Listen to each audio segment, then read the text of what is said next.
We are back now with a bit of promising news in the fight against COVID-19. Another experimental treatment is showing early promising results. Regeneron Pharmaceuticals has been studying a drug that uses a combination of two different antibodies. Among 275 patients with mild to moderate symptoms, many saw an improvement and reduced levels of the virus after taking this treatment. Now, this was most effective in patients who had not produced their own immune response. It's still too early right now for this antibody treatment to know exactly how effective it is. It's going to need to be tested more and on more patients to get a full understanding. The results have also not yet been peer reviewed, so we will keep you posted on that. Ever since the early days of this pandemic, you've sent us questions asking why COVID-19 doesn't generally attack kids as severely as adults. There's been a lot of research into this, and tonight we have a look at some of the latest findings as experts try to fully understand this disparity and how the findings may help improve treatment for everybody who gets the virus.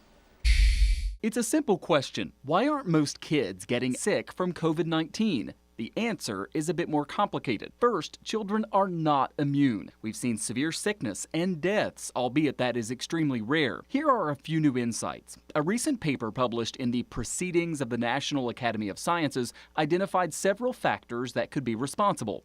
First, younger kids have fewer ACE2 receptors, the area on a cell that coronavirus binds to. It's also possible kids have more recently had other coronavirus infections, the ones that cause the common cold. Perhaps that leaves them with some cross protection. Kids with asthma and allergies also tend to have higher levels of cells called eosinophils, and that may reduce their risk from COVID. Young immune systems may also get a jump start on the virus. Then there's a new study published in the journal Science Translational Medicine. It looked at the immune response to COVID-19 in 65 children and 65 adults. Researchers found children had evidence of a more active innate immune response. That's part of the immune system that responds very quickly to an infection. Two substances called interleukin-17A and interferon gamma were especially higher in children compared to adults. On the other side, the study found adults show a more active response when it comes to producing antibodies. The researchers suggested children may benefit from a more aggressive early response by their immune system, preventing COVID-19 from progressing the way it does in many adults.